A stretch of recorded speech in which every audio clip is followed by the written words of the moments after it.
Բարի երեկո սիրելի հեռուստադիտողներ, այսօր իմ հյուրն է Սունդուկյանի անվան թատրոնի դերասանուհի Ծովինար Մարտիրոսյանը։ Բարի երեկո սիրելի Ծովինար։ Բարի երեկո։ Շնորհավորում եմ ձեր գարնան առաջին օրը եւ շատ ուրախ եմ, որ հենց այսօր դուք մեր տաղավարում եք։ Ես նույնպես շնորհավորում եմ, գարունը շատ եմ սիրում, շատ։ Շատ եք սիրում։ Շատ։ Այ եթե գարնան կապակցությամբ կանանց մեկ ամսյակին ընթառաջ ինչ որ խոսքեր ունեք մեր կանանց ասելու սիրով։ Թող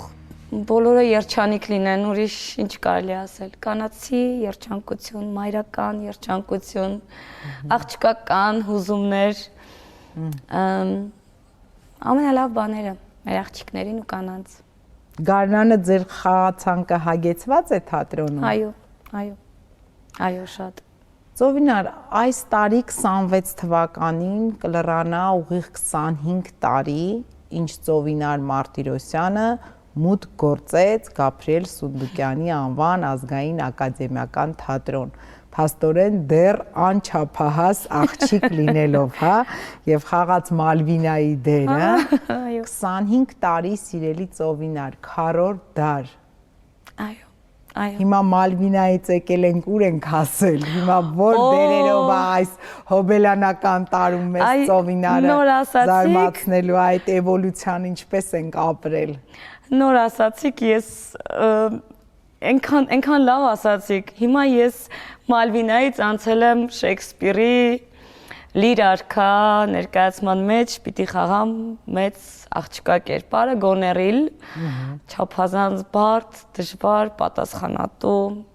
աշխատանք։ Գարնանն է պրեմիան սպասում, տեսնում եք։ Այո, շուտով կլինի ու ես այսպես որ ասացիք համեմատելու բան նույնիսկ չկա։ Նկատի ունեմ Մալվինան այն ժամանակ ինձ համար դեր էր, մեծ դեր էր, բայց երբ տարիները անցնում են, դու հասկանում ես, որ դա գիտեք ինչպես է, ոնց որ տոնածառի խաղալիքները երբ փոքր ես լինում, քեզ թվում է իրանք շատ մեծ են, չէ՞, հենց մեծանում ես մի փոքրիկ։ Բայց հիմա մենք կարող ենք փաստել, որ իսկապես դուք այդ թատերական կյանքի եւ կարիերան էվոլյուցիան ճիշտ եք ապրել, էլի։ Հույս ունեմ։ Հուսամ։ Շատ վատ է, եթե Մալվինա խաղում են ու մնում են։ Դե դա հա, իսկապես հա, բայց ճիշտն ասած իմ դերերը միշտ եղել են ինչպես առիթմիան սրտի։ Տարբեր, բազմաշերտ, բազմաժանր, երբեք նույն տիպի դերեր ինձ չեն վստահել։ Եվ հերոսուհի եմ խաղացել, եւ մասսայական տեսարաններում, եւ էպիզոդ, եւ հիմնական դերեր, եւ երկրորդական դերեր, եւ խարակտերային, եւ կոմեդիայի ժանրում, եւ դրամա, մելոդրամա, ամեն ինչ խաղացել եմ, այսինքն հիմա դուք ինձ ասացիք այդ էվոլյուցիան, ես նոր էսպես, այնքան լավն էր այդ հարցը, էսպես տարիներով գնացի։ Գիտեք, հնարավոր էր Մալվինայից միանգամից անցում կատարել Մուրացանի Ռուզան պատմահերոսական դրաման եւ Ռուզան խաղալ Մալվինայից հետո ինձ համար իհարկե շատ բարդ էր, այսպես ասած բեմի գայլերի հետ, ովքեր արդեն տարիների փորձով եւ ես ընդամենը տեսեք, այն ժամանակ 10 տարի էր դպրոցը, եթե կհիշեք։ Ես 5 տարեկանում ընդունվել եմ դպրոց, 15-ում ավարտել եմ դպրոցը եւ այնպես ստացվեց, որ 15-ում ընդունվեցի ինստիտուտ եւ հունվարին նոր դարձա 16։ Բայց արդեն 15-ում ինձ հրավիրեցին Սունդուկյան թատրոն որպես Մալվինայի դերակատար, իսկ դրանից հետո անմիջապես մի տարի անց մի անգամից այսպես կտրուկ անցում Ռուզան ներկայացմանը գլխավոր հերոսուհու դերում։ Ծովինար, ձեր բոլոր հարցազրույցներում գրեթե այդ նախադասությունը կրկնվում է։ Միշտ ասում եք, ես նվիրյալ չեմ, ես գնում եմ աշխատանքի թատրոն եւ որպես ուղղակի աշխատանք եմ դիտարկում դա։ Ձեր մայրիկի պարագայում, ձեր մայրիկը ասում է թատրոնը ինձ համար տաճար է եւ դերասանները կիսա աստվածներ, դա իր խոսքերն են։ Հիմա երբ որ նույն ընտանիքում, նույն մասնագիտության տեր մարդիկ են, սովորաբար ասում են մենք մեր ծնողներից ենք շատ բան ընդունում, ընկալում, վարակվում այդ ամենով։ Հիմա ինչը ձեզ ստիպեց, որ դուք նվիրալ չդառնաք, Ծովինար ջան, վախեցնում է այդ շատ նվիրալ լինելը, մայրիկի նվիրալ տեսակն է եղել, որ տենց ինչ-որ պատնեշ եք դրել, որ չլինի, թե ուղղակի հենց ի սկզբանե դուք այդպես եք թատրոնը ընկալել։ Ոչ, ի սկզբանե այդպես չեմ ընկալել, ի սկզբանե այո, ես նվիրյալ էի եւ սարսափելի կախում ունեի թատրոնից եւ եթե մի օր չէի մտնում թատրոն, ինձ համար այդ օրը կորուստ էր, անիմաստ ապրած։ Այ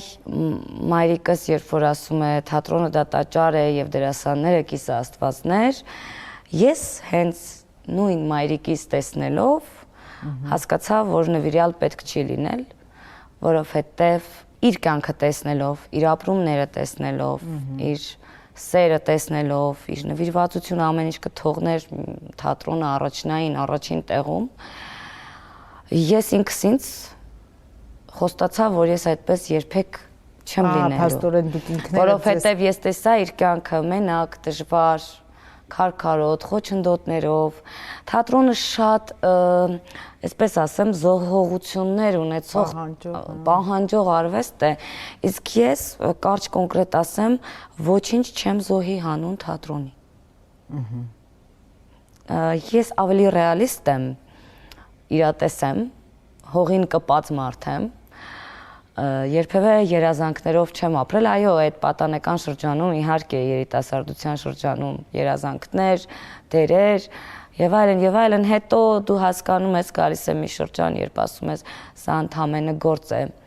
եւ պիտի անել այո սիրով, հավատարմորեն, այսինքն չսիրված գործ չէ, այլ շատ սիրված գործ է, ես սիրում եմ իմ աշխատանքը, չեմ պատկերացնում կյանքս առանց այդ աշխատանքի, բայց ես զոհողությունների չեմ գնա եւ ավելի ռեալ, կշռադատորեն կմտածեմ։ Այսինքն դուք որպես զավակել եք այդ դժվարությունները ձեզ վրա ազգացել, միգուցե եւ ուզեցել եք, որ ձեր զավակները դա չզգան։ Այո, իհարկե։ Մի անգամ ինձ մայրիկս կանչեց, ասեց, ինձ թվում է դու շուտով թատրոնից դուրս ես գալու, ասեցի մամա, ինչու, ասեց, չգիտեմ, ինչ որ այդպես եմ զգում։ Ասեցի, չէ, մամա, ես թատրոնից դուրս չեմ գալու, դա ուղղակի իմ գործն է, իմ աշխատանքն է, երբ կանչում են գնում եմ, երբ գործ ունեմ գնում եմ, անտեղի երբեք չեմ մտնի, չեմ դուրս գա, ոչ մի բանի չեմ խառնվում, ինձ համար դա աշխատանք է։ Երբ բժշկին կանչում են վիրահատարան, այդ դեպքում գնում է բժիշկը վիրահատարանում, չի նստում սպասում։ Նույն մասնագիտությանը կարող եմ համեմատել շատ տարբեր մասնագիտությունների հետ, այդպես է աշխատանք է, գործ է, որը անում ենք սիրով եւ այո, ջերմերանտ։ Ծովինար, երբ ծնողը դասավանդում է բեմական խոսք կամ խոսքի վարպետություն, դա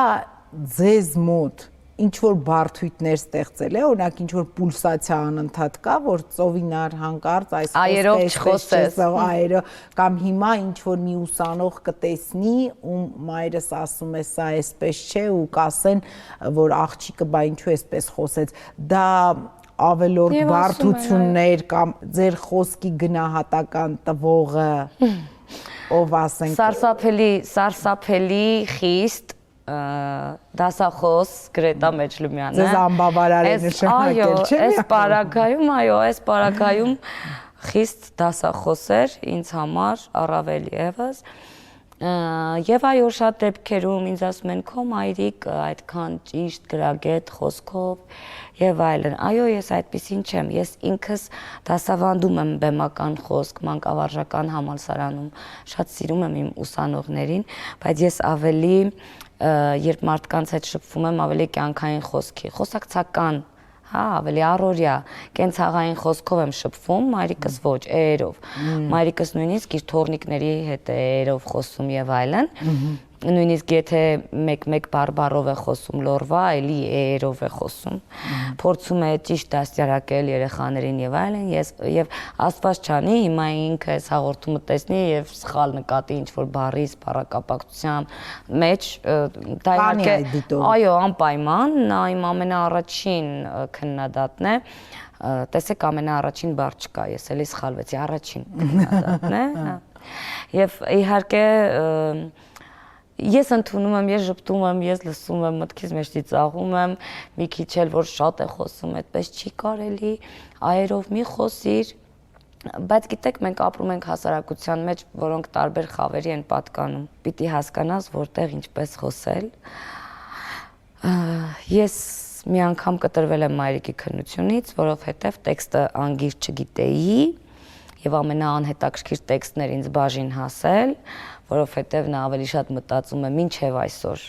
իր ուսանողների մասին, առաջնայինը, որ իրենք պատրաստ լինեն, դու հետո, այդպես մի անգամ այնքան ասեց հետո, ես այդպես էլ չսովորեցի տեքստը, բոլորին տվել էր շատ հետաքրքիր թեմաներ, Բուլգակով, ես ճակատագիրը կբռնեմ կոկորդից, չգիտեմ, այնտեղ մյուսին Դաստոևսկի բան, ու ինձ տվել էր մնացած տեքստը, որը ոչ ոք չէր վերցրել, Լև Տոլստոյի մահը։ Ես դա կյանքում չեմ մոռանա, որովհետև այնքան բարդ էր ու ինքը շատ, օրինակ ես դեմ եմ ռուսական որոշ բաներ կան, անուններ, արամուտ բառեր եւ այլն, որոնք ականջը ծակում են, երբ դու ասում ես հայերեն դրանք, հա, օրինակ Լև Տոլստոյը ապրում էր Յասնայա Պոլյանայում, ես չէի կարողանում ընկալել ընդհանրապես եւ չէր ստացվում այդ տեքստը ինձ մոտ կարդալ, ուր մնաց անգիր անեմ, այդպես կտրեց քննությունից։ Բնականաբար ես շատ տխրեցի, եկա վերաքննության, նորից նույն տեքստով անգիր արած, ինձ ասեց, այո, ինչպես մնացած է, այնպես էլ դու կսովորես, կգաս եւ քննություն կանցնես։ Այդպես։ Ծովինար, Վանաձորը կարոտում եք։ Այո։ Վանաձորի խաղաղությունը, հանգստությունը, այնտեղի օդը ուրիշ մաքրություն ունի, հոտ ունի, տեսակ ունի, ընդհանրապես բոլոր քաղաքներն են այդպիսի։ Ծովինար, շատ միշտ գեղեցիկ եք խոսում տատիկի մասին, սա մեր կյանքում մի քիչ այնց արդեն հազվադեպ երևույթ է, շատերը արդեն ծնողների մասին չեն խոսում, ու ինչն է հետաքրքիր, օրինակ ասում եք միշտ մամայիս մի անգամ ասում եք սենց փոքր երեխայի պես ամպի չափ եմ սիրում, մամաս թաքուիս է, բայց մի հետաքրքիր արտահայտություն եք արել, ասում եք տատիկս կյանքիս գլխավոր կինն է։ Ես դա լսում եմ եւ այնքան այդ բառը ինձ դիպչել է, որտեւ անկեղծ ասած գլխավորը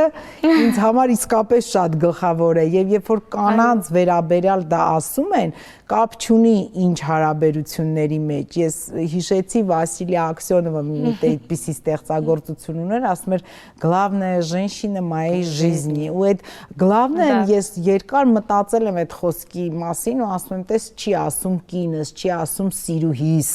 չի ասում սիրված կին, ասում է главная женщина моя։ Երևի այդ գլխավորի տիտղոսը ունենալը, դրան ձգտելը նախ բոլորին չի տրվում, հիմա ամեն կին չի կարող ասել, որ ինքը ինչ-որ մեկի կյանքում գլխավորն է եղել, կարող է կինն է եղել, կարող է սիրուհին է եղել, բայց գլխավորը փաստորեն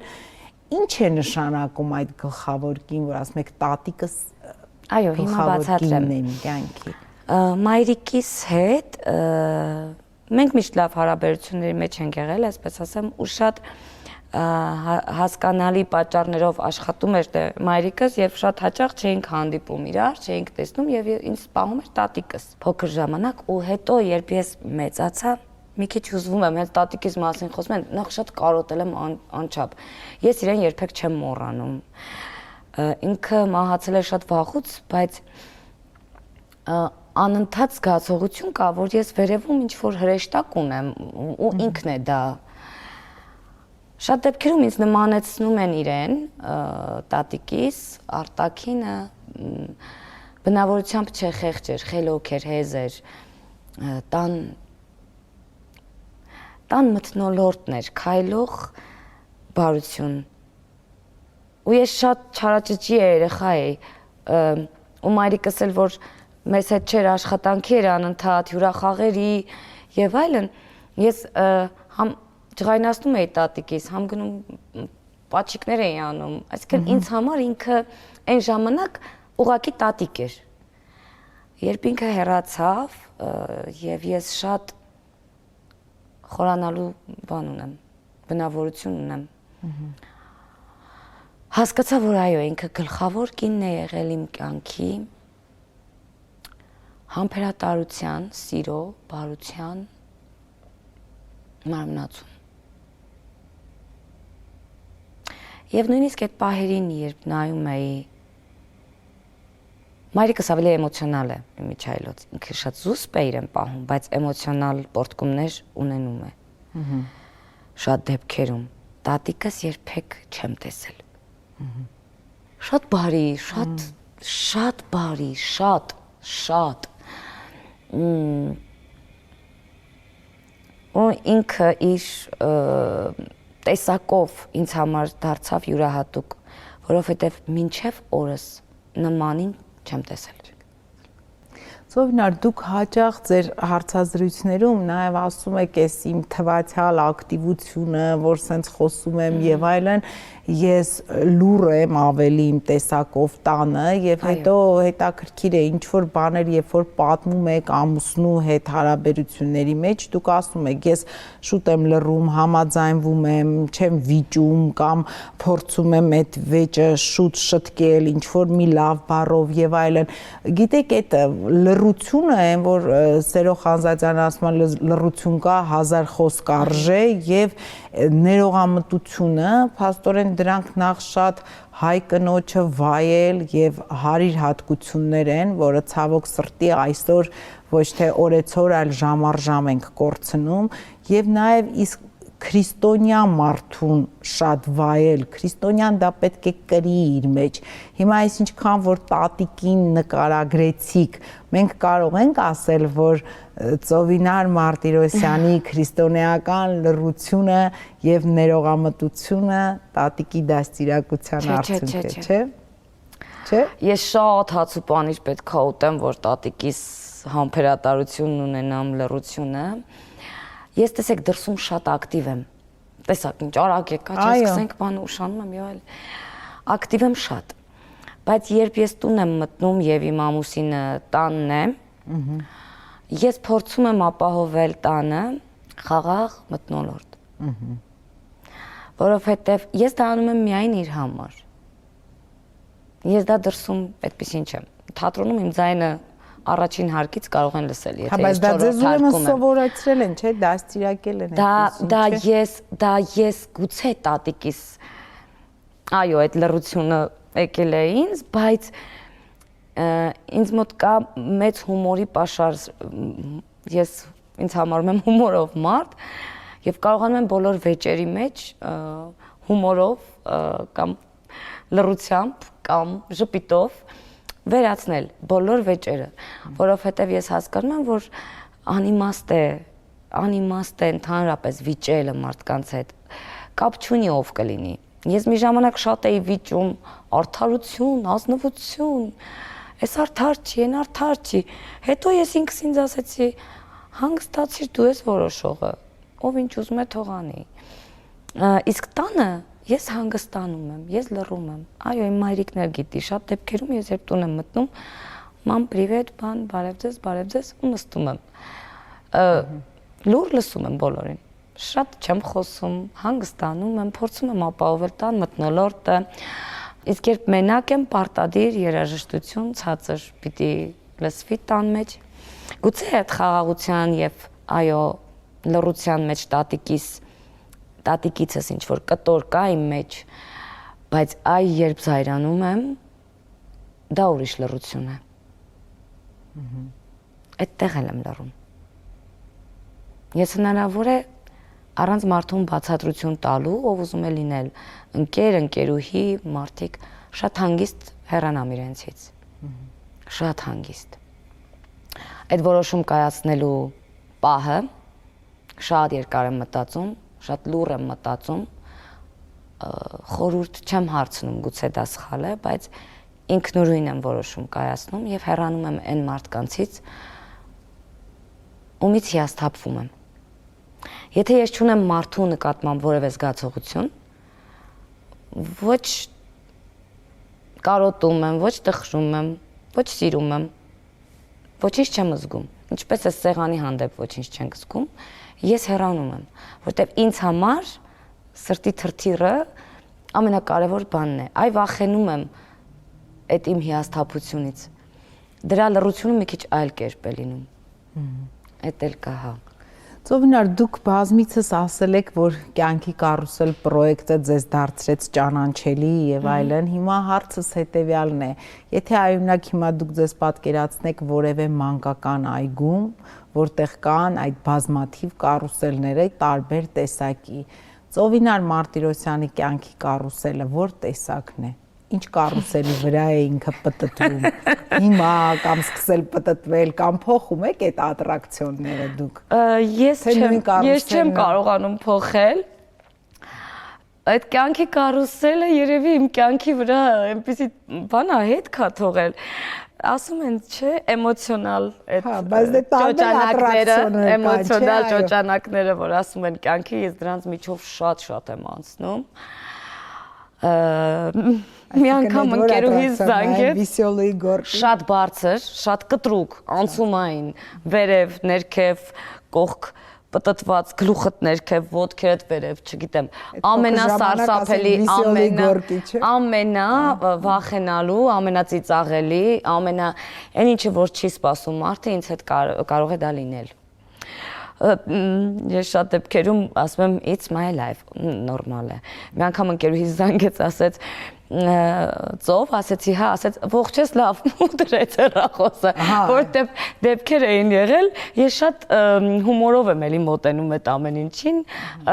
շատ մարդիկ ծանր են տանում, վայ, ես փչացավ, վայ, եկան խփեցին մեքենայից, վայ, ես ձեռքիցս ընկավ, վայ, ես այնքան հեշտ եմ այդ ամեն ինչը տանում, շատ հումորով, բայց երբ որ ես նայում եմ իրավիճակին, ես այդ պահին կանգնած եմ ամենավերևի հատվածում, գլխի վայր, ու ես կարող եմ ծիծաղել այդ իրադարձության վրա։ Դա է ձեր կարուսելը։ Շատ։ Հաստատ չորտվը կալիսոն չի, որ դանդաղ բարձրանակ վերև ու հանդիս։ Չէ։ Չգիտեմ ասեմ ցավոք թե բարեբախտաբար, բայց դա չէ։ Այդ ամերիկյան այդ ինչ են ասում հայերեն տարբերակը չգիտեմ։ Եվ ամեն տարիքում այդպիսին եք եղել։ Միշտ։ Եվ ոչ թե ես եմ փորձել ինչ-որ արկածների մեջ ընկնել, այլ արկածները միշտ գտնում են ինձ։ Ես սիրով ընդունում եմ, դեմ չեմ դրան։ Այսինքն ինչու ասեցի, իմ կյանքի դերերը, ինչպես նաև առիթմիայի նման են։ Մեկ մի անգամից գլխավոր դեր, մեկ էլ մի անգամից մասսայական տեսար, մեկ էլ դեր չկա, մեկ էլ նորից գլխավոր դեր, մեկ էլ զանգեր, մեկ էլ զանգ չկա։ Ինչ որ sense անընդհատ վայրի վերումների, այսպիսի բաների մեջ եմ։ Եվ հետո ես շատ շուտ ձանձրացող տեսակ եմ։ Ես երկար չեմ կարողանա մնալ մի տեղ։ Շատ արագ ձանձրանում եմ պատկերից, մարդկանցից, չգիտեմ, ֆիլմից, եթե դուրս չկա։ Ես շատ դեպքերում վատ հանդիսատես եմ նաև, ես սա կարող եմ ասել։ Այն ներկայացումը, որը ինձ դուրս չի գալիս, ես ինձ չեմ տանջի եւ հանուն կուլտուրա, ինչպես անում է մայրս, չեմ նստի 3 ժամ շարունակությունը դիտելու համար։ Այո, ես շատ արագ կհեռանամ։ Հետո կխոսեն իհարկե։ Կխոսենք, ասեն, ինչ վատ պահեց իրեն վերցրեց, պայուսակը դուրս եկավ դալիճից, ախրամոտ էր, բոլորը նայում էին եւ այլն, բայց դա ինձ դուրս չի գալիս, ես ինչու եմ ժամերը ծախսեմ վատ ներկայացում նայելու համար։ Լավ, սիրելի Ծովինար, կարող է այդ բնավորություններ պատճառը, որ դուք ի վերջո այսօր կարողանում եք նաեւ բիզնեսով զբաղվել, որտեղ փաստորեն անհամատեղելին համատեղել եք, ես սա այնի նկատի ունեմ, որ ընդհանրապես ընդունված է, որ արվեստի ոլորտի մարդիկ ոչ թե չեն ուզում, կարող է եթե հիմա հարցում անցկացնենք, շատերը նաև ուզեին, այն էլ այսօրվա կյանքում, զբաղվել դրանով, բայց պարզապես չեն կարող եւ մարդիկ ասում են դրա մասին, որ դա իմը չի բիզնեսը, ղեկավարելը, հաշվարկները, ի վերջո փողի հետ գործ ունենալը, դա ես էլ եմ ասում, միգուցե մտովի ուզում է ամեն մարդ, բայց նաև եթե ինքը իրեն օբյեկտիվ գնահատական է տալիս, հասկանում է, որ պարզապես չի կարող։ Հիմա դուք երբ հասկացաք, որ կարողանում եք անհամատեղելին համատեղեք, չգիտեմ, Շեքսպիր խաղաք, հետո բիզնես անեք, շատ լավ հարցեր եք դուք ինձ տալիս։ Չի ստացվում։ Տեսեք, էլի նույն այդ կարուսելի սկզբունքն է։ Ես միշտ մտածել էի, որ պետք է ունենամ իմ գեղեցկության սրահը ինձ համար։ Ոչ թե փող աշխատելու նպատակով, այլ դա պետք է լինի ուղղակի։ Դա պահանջ էր իմ մասնագիտության մեջ դա շատ կարևոր է։ Եվ մի անգամ տանը նստած իմ ընկերուհին ուներ ինչ-որ տարածք, որտեղ աշխատում էր եւ ինքը պիտի գնար Ֆրանսիա։ Ես իմացա, որ այդ արդեն գնացել էր Ֆրանսիա։ Ես արդեն իմացա, որ ընկերուհուս տարածքը տալիս էր ինչ-որ մեկին, որպեսզի, չգիտեմ, ինչ օգտագործի։ Նարեկ եկավ ինձ ասեց, ուզում էիր դու ինչ-որ բիզնես, գործ եւ այլն, ասեցի, ինչ գործ։ Ասեց, դե ինչ ես ուզում։ Ասի, ես ուզում եմ գեղեցկության սրա, բայց դա շատ փոքրիկ տարածք էր։ Շատ փոքրիկ։ Ասեցի, լավ, արի փորձենք, ես դա վերցնում եմ եւ ինձ համար սկսեմ հասկանալ դա ինչ բան է։ Չի ստացվի։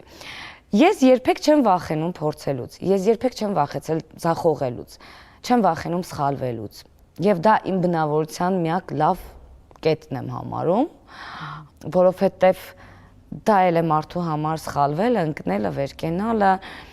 Եվ ինձ հետաքրքիր էր, թե դա ինչ է, դա ինչպես է այդ ամենը կատարվում։ Սկսեցի փոքր տարածքից, շատ երկար չխոսեմ, եւ վերցրեցի գրքեր բիզնեսի մասին, հաջողակ մարդկանց մասին, սկսեցի կարդալ ու մինչ օրս կարդում եմ միջայլոց, ես միշտ այդ ոլորտով հետաքրքրվել եմ, թե ինչու է կայանում հաջողակ մարդու տեսակը, ինչպես է նա հասնում հաջողության։ Բախտի գործոնն է արդյոք, թե ճակատագիրն է։ Այ չեմ հիշում, որ բանաստեղծներ ասել, ինչքան լավ է, չէ, երբ որոշում չկայացնող մարդը ամեն ինչը բարդում է ճակատագրի վրա։ Ես դա միշտ հիշում եմ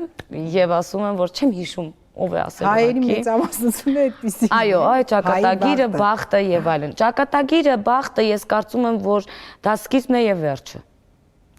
Մնացածը քո որոշումներն են եւ ընտրությունները։ Եվ կարդացի ու հասկացա, որ նույն Gucci-ն, նույն Coco Chanel-ը, նույն Versace-ն, բոլոր բրենդները ստեղծվել են մի փոքրիկ կոպիտ ասած բուտկայում ու դարձել են համաշխարհային մեծ բրենդներ։ Եվ ես այսօր աշխատում եմ նրա վրա, որ ոչ թե դառնամ համաշխարհային բրենդ, ես ասում եմ, ես ռեալ իրատես մարդ եմ։ Դեռ դրա մասին չեմ մտածում, բայց մտածում եմ, որ շատ դեպքերում էլ ասում են ծովինար անունը ինչու ես փոխել ծովիկոյի եւ այլն։ Դա ինձ համար բրենդի անվան հետ եմ ասոցացնում, որ դա հեշտ է արտասանելը, հեշտ է հիշվում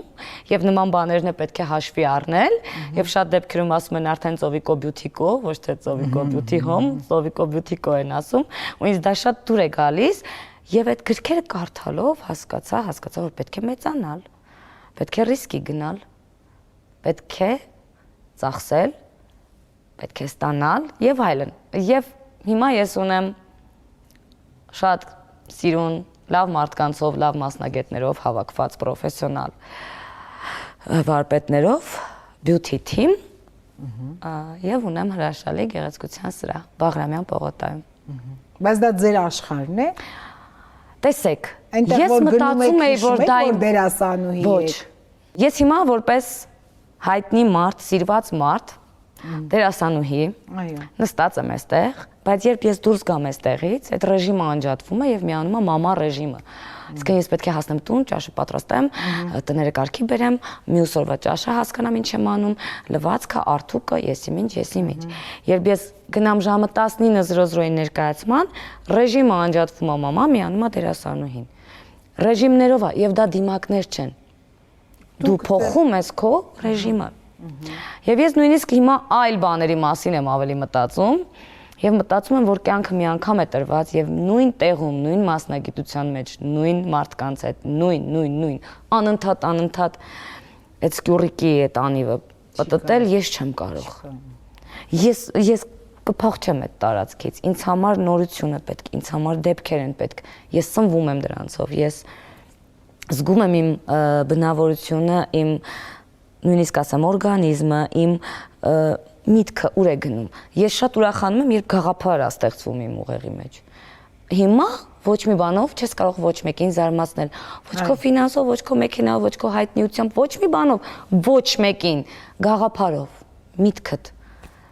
Ես այդպես եմ կարծում։ Այ եթե այս բաները ես մամայիս ասեմ, ինքը շատ զարմացած ինձ այսպես կնայի։ Բայց ես հասկանում եմ մի բան, որ նույն տեղում չեմ կարող մնալ, ես այդպեսին չեմ։ Ծովինար, այ դուք միջին սերնդի դերասանների հետ ավելի շատ եք շփվում ձեր սերունդը։ Դուք եկել եք թատրոն, նրանից հետո եւ այն ավագ սերունդը, որոնք նվիրալներ էին, որոնք կիսաաստվածներ էին, որոնք հասարակության կողմից էին այդպես ընկալվում եւ ժողովրդի։ Մենք հիմա կարող ենք փաստել կամ դուք ինչպես եք կարծում, տարեց տարի այդ նվիրալ հասկացողությունը նվազում է մեզանում, թե ի վերջո միջին սերունդը, ավելի երիտասարդները կան էլի նրանց մեջ այնպիսիները։ Կան, իհարկե կան։ Երիտասարդներ կան, ովքեր այո ամբողջ օրը թատրոնում են, եւ ես դրան կողմ եմ, որովհետեւ ես էլ այդ տարիքում ամբողջ օրը թատրոնում եմ եղել։ Թատրոնը դա ոչ միայն բեմն է, ստեղծագործությունը, դերասանները, այլ նաև շփումն է, հասկանալը, արվեստի մեջ անընդհատ լինելը, նույնիսկ այդ պատերի հետ, բեմի հետ առանձնանալը շատ կարևոր է, բայց ես տեսնում եմ նաև, որ այն ժամանակ, եթե ես աշխատեի 1000 դրամով օր ու գիշեր, հիմա ոչ մի երիտասարդի չես կարող տանել այդպես աշխատացնել, կոտրվում է հույսը, երազանքը նվազում է, առաջ է գալիս հացի խնդիրը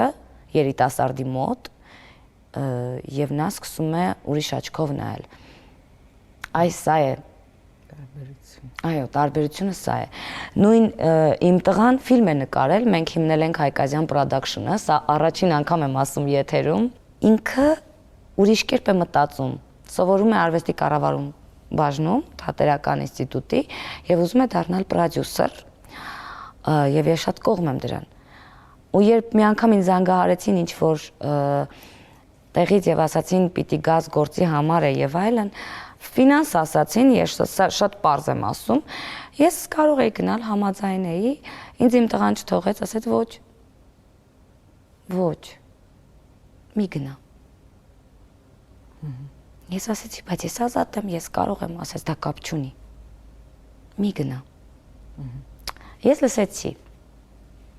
Ես լսեցի եւ այո դրանից հետո ավելի լավ առաջարկով իհարկե ստացա այն ինչ որ ուզում էր ինքը։ Եվ հետո ես հասկանում եմ, որ այսօրվա դարը ավելի ուրիշ բաների է գնում, միտումը այլ է։ Այդ եմ ասում, գաղափարը ուր ես գնում, ինչի համար, ում համար։ Փաստորեն մեր երեխաները արդեն մեզ օգնում են այդ ճանապարհին։ Այո, արդեն իրենք ավելի պինդ են կանգնած հողին, քան մենք այն ժամանակ։ Ծովինար, դուք կարծրատիպեր ունեք եւ կոտրել եք արդյոք կարծրատիպերի։ Վերջո կյանքը ձեր այնպիսին է, նախ փոքր քաղաքից Երևան եք եկել։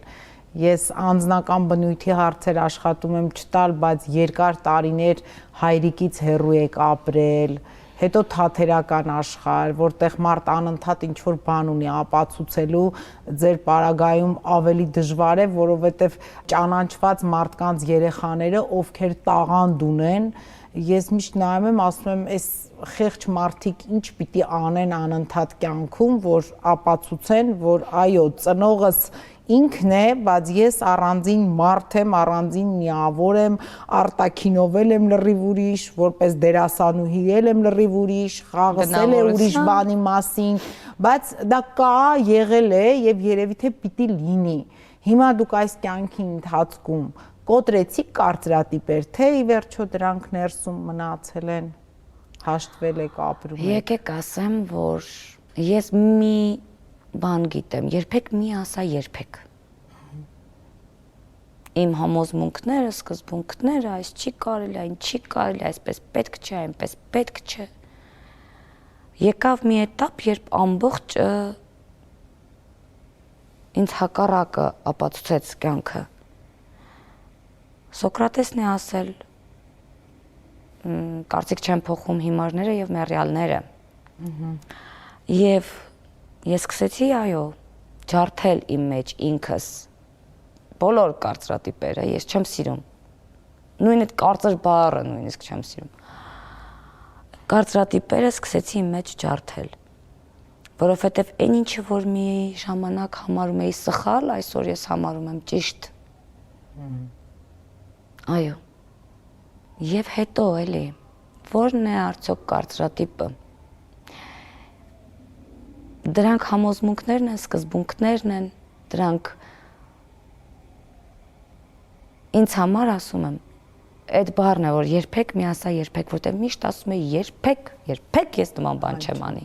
երբեք ես այդ կերպ չեմ մտածի, երբեք ես այդ կերպ չեմ վարվի, բայց գալիս է մի պահ, որ մտածում ես, վարվում ես, պտտվում ես հետ ու ասում ես, բայց ես դեմ եի ես ամեն ինչին, այս ինչ եղավ։ Դա կյանքին է վերաբերվում, ընդհանրապես մարդկանց։ Ես վախենում եմ համոզմունքիս մեջ սխալվեմ արդեն։ Եվ շատ երկար եմ մտածում, արդյոք ճիշտ է, արդյոք սխալ է։ Ասում եմ, մի ժամանակ երբ ինձ թվում էր ինչ է որ սխալ է, հիմա դա ինձ համար 100%-անոց ճշմարտություն է դարձել։ Ծովինար Մարտիրոսյանի ապրելու եւ ապրեցնելու բանաձևը այսօր մեր օրերում, մեր հայրենիքում։ Սերը, Հայրենիքը ձեզ համար տուն է, տունս է, հայրական օջախս։ որտեղ միշտ մենք ամուր ենք։ Այո,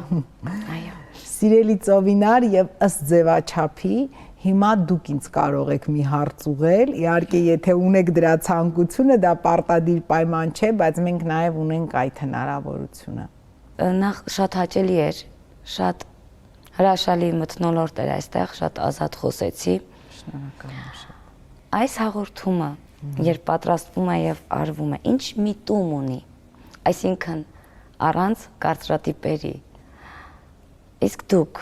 կարծրատիպեր ունեք։ Ունեմ, ունեմ։ Իսկ միտումը եւ նշանակությունը նրա համար էր, որպիսի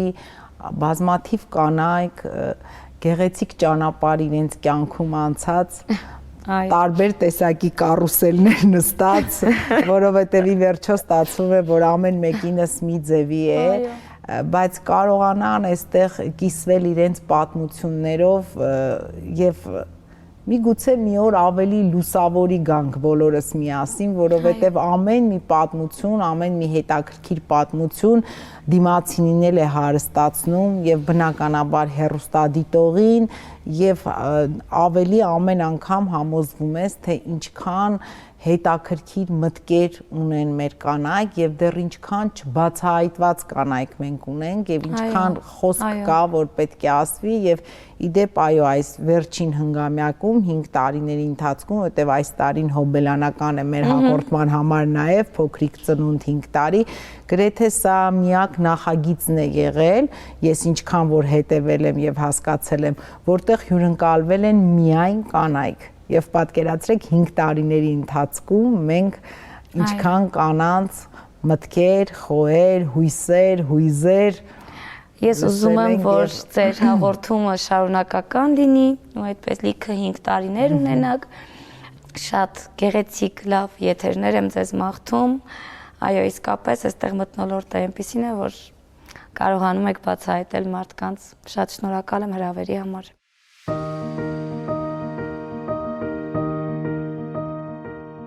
Գրել եմ ձեզ շատ ծաղիկներ։ Շնորհակալ եմ շատ։ Գարնանային ամենալավ մաղթանքը։ Այո, կարծում եմ կնոջ համար ծաղիկները ամենահաճելի բանն են։ Այսպիսին էր Ծովինար Մարտիրոսյանը առանց կարծրատիպերի։ Ծովինարը ասում է երբեք մի ասեք երբեք, շարունակեք կոտրել կարծրատիպեր եւ ապրեք ձեր կյանքը առանց կարծրատիպերի։ Էնպես որ մի վախեցեք, ապրեք առանց կարծրատիպերի, կհանդիպենք հաջորդ շաբաթ։